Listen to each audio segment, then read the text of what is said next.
Godaan iblis adalah membuat kita percaya bahwa tidak praktis untuk pergi kepada Yesus di sakramen Maha Kudus dan bersamanya.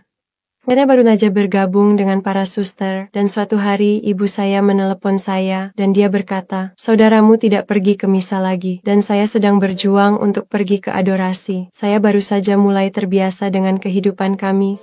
Jadi bangun di malam hari adalah pengorbanan besar. Meskipun sulit, saya tetap bangun, dan seringkali hanya berkata, 'Yesus, saya di sini.'" Beberapa bulan kemudian, ibuku meneleponku dan berkata, "Apapun yang kamu lakukan, teruslah melakukannya karena saudaramu telah kembali." Nama saya Suster Kiara, dan saya adalah seorang suster dari Ragi Hati Tak Bernoda Maria. Ini dan karisma kami adalah pengorbanan, berdiri dan menyatukan diri dengan Maria di kaki salib. Pengorbanan adalah percaya pada nilai penderitaan.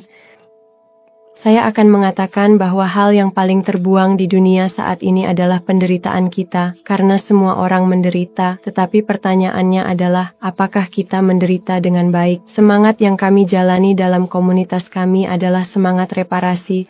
Istilah komuni reparasi itu sendiri berasal dari Bunda Maria dari Fatima. Agar dunia diselamatkan, agar dunia memiliki kedamaian, kita harus menjalani komuni reparasi.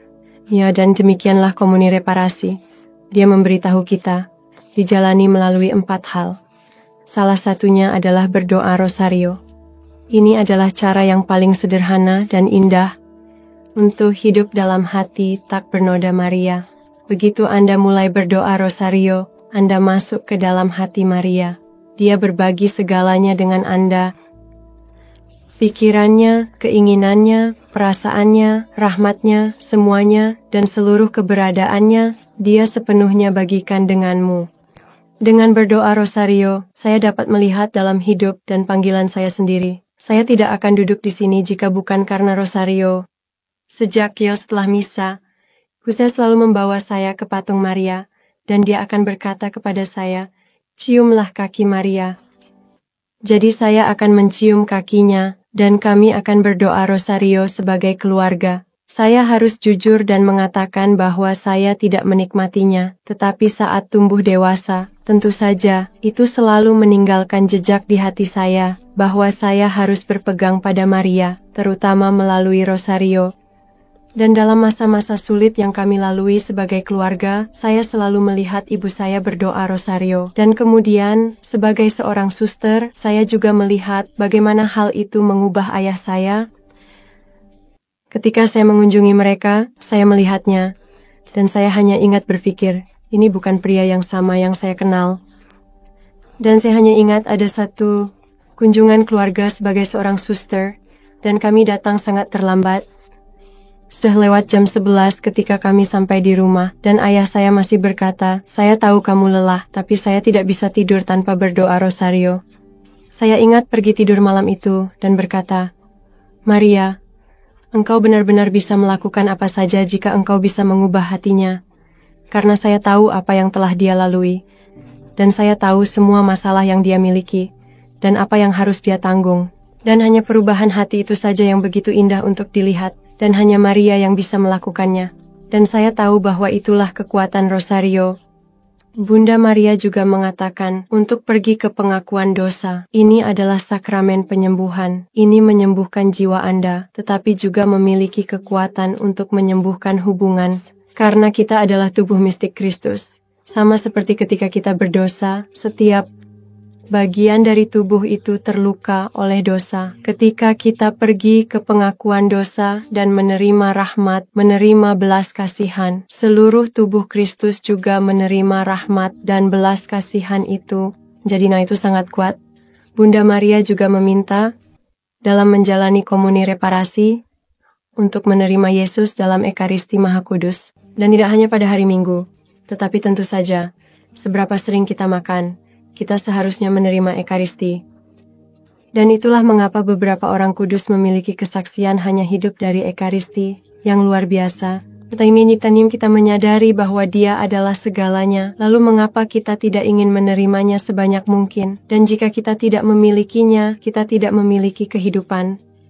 Saya melihat hal itu dalam hidup saya sendiri, ketika saya mengalami masa sulit, dan ketika teman-teman saya tidak ada, ketika tidak ada yang bisa memuaskan atau membuat saya bahagia. Misa adalah tempat di mana saya menemukan segalanya, dan saya menginginkan lebih. Jadi saya berusaha untuk pergi ke misa sebanyak mungkin. Dengan misa, Anda memperluasnya ke dalam adorasi, yang juga diminta oleh Bunda Maria.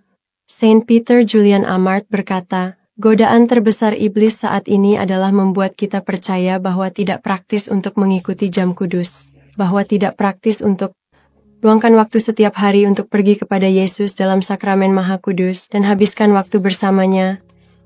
Oh, bahwa kita harus memprioritaskan hal-hal lain. Tapi itu adalah kebohongan terbesar, karena jika kita memusatkan hidup kita pada Yesus sakramen Maha Kudus, segala sesuatu lain akan tertata dengan sendirinya. Orang-orang Saint Yohanes Paulus II juga mengatakan bahwa dunia memiliki banyak masalah, dunia memiliki penderitaan, orang-orang memiliki pertanyaan. Dan dia mengatakan bahwa semua itu dapat kita temukan dalam sakramen Maha Kudus jika orang-orang mau pergi ke sana.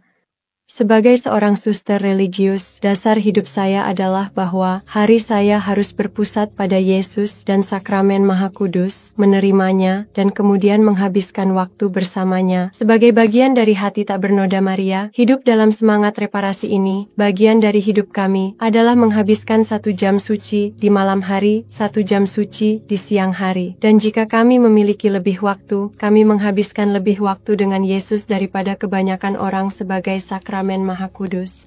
Sangat indah untuk bangun dan mengetahui bahwa hal pertama adalah Yesus.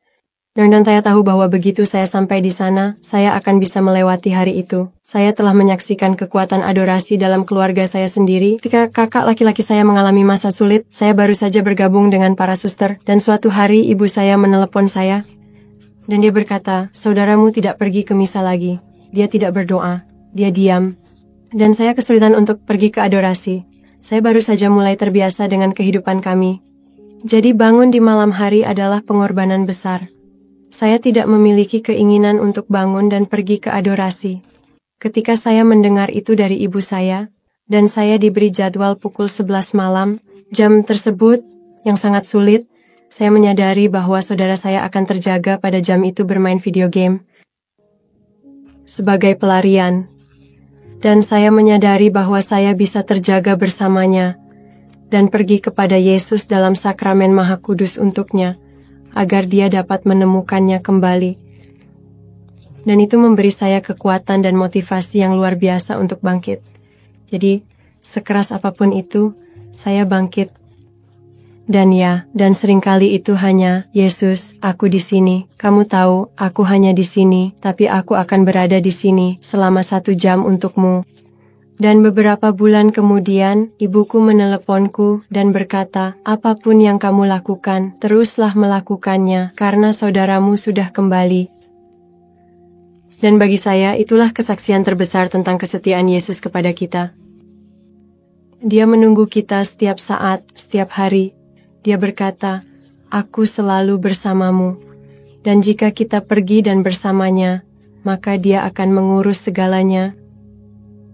Jadi itulah reparasi komuni, seperti yang diminta oleh Bunda Maria, dan seperti yang saya lihat dalam hidup saya sendiri, betapa kuatnya hal itu. Ya terakhir, saya ingin berbicara tentang nilai penderitaan, karena saya pikir banyak orang mengalami penderitaan, dan itu sangat mengerikan, dan mereka tidak menemukan makna di dalamnya. Kebohongan pertama yang menyulitkan kita menerima penderitaan adalah karena kita percaya itu adalah ketiadaan cinta. Ketika kita menderita, Tuhan tidak ada di sana dan Tuhan tidak mencintai kita. Wondal misi Marite mendengar ini bagaimana Tuhan penuh kasih dan baik. Bagaimana dia bisa menjadi Bapa kita jika dia membiarkan kita mengalami ini.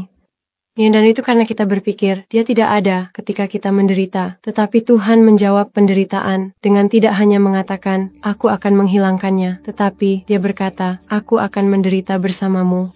Dia melakukan itu pertama-tama dengan menjadi manusia, dan mengambil hati manusia agar dia bisa menderita bersama kita. Dan Maria melakukan hal yang sama karena dia selalu bersama Yesus, bersatu dengan Yesus. Bunda Maria memberitahu kita bahwa setiap kali kita mempersembahkan segalanya, satukan semua penderitaan kita dengan penderitaan Yesus dan penderitaan Maria, Kemudian itu menjadi kuat karena Anda melepaskan kekuatan reparatif yang Yesus sendiri tawarkan untuk kita di salib, dan juga kekuatan kebangkitannya, bahwa dalam kematian sehari-hari yang kita alami, dengan merangkul penderitaan kita, kita juga berbagi dalam kekuatan kebangkitan, bahwa kehidupan ada di sana, dan bahwa kita dibangkitkan dari dosa-dosa kita. Kita dibangkitkan dari apapun yang telah membawa kematian ke dalam hidup kita. Saya dapat dengan jujur mengatakan dari hidup saya, dan terutama sebagai seorang suster, bahwa begitu kita merangkul salib harian untuk melepaskan diri kita sendiri, mati terhadap diri kita sendiri, tidak mengetahui, tidak memahami, tidak memiliki keamanan dari apapun yang kita sukai, ada kedamaian yang abadi dan sukacita, yang abadi yang tidak akan pernah Anda temukan di tempat lain. Dan itu memberi Anda kekuatan yang begitu besar, sehingga Anda bisa dengan jujur menatap Tuhan kita, Bunda Maria, dan berkata, apapun bisa terjadi, dan Anda bisa melakukan apa saja dengan saya, karena saya tahu bahwa Anda tidak akan pernah meninggalkan saya, dan Anda tidak akan pernah meninggalkan saya, bahkan ketika saya tidak merasakan kehadiranmu, bahkan ketika saya tidak berpikir Anda ada di sana, atau mengalami bahwa Anda ada di sana, dalam nama Bapa dan Putra dan Roh Kudus. Amin. Yesus dan Maria, terima kasih telah hadir di sini. Kami mempersembahkan hati kami yang mulia kepadamu. Kami mempersembahkan setiap hati di dunia saat ini yang tidak mengenalmu dan yang membutuhkan kasih-Mu. Kami memohon kekuatan untuk menerima penderitaan kami. Kami memohon kekuatan untuk mengatakan ya pada kehendak-Mu, dan kami memohon kesembuhan dengan penuh keyakinan. Kami memohon kekuatan untuk mengatasi godaan kami, dan di atas segalanya, kami hanya memohon rahmat, agar kami semua menjadi anak-anak-Mu, agar Engkau menjaga kami dalam perlindungan hati tak bernoda dan hati kudus-Mu. Kemuliaan kepada Bapa, dan kepada Putra, dan kepada Roh Kudus, seperti pada permulaan, sekarang, dan selama-lamanya, dunia tanpa akhir. Amin. Hati tak bernoda Maria, doakanlah kami, Bapa, Putra, dan Roh Kudus. Amin.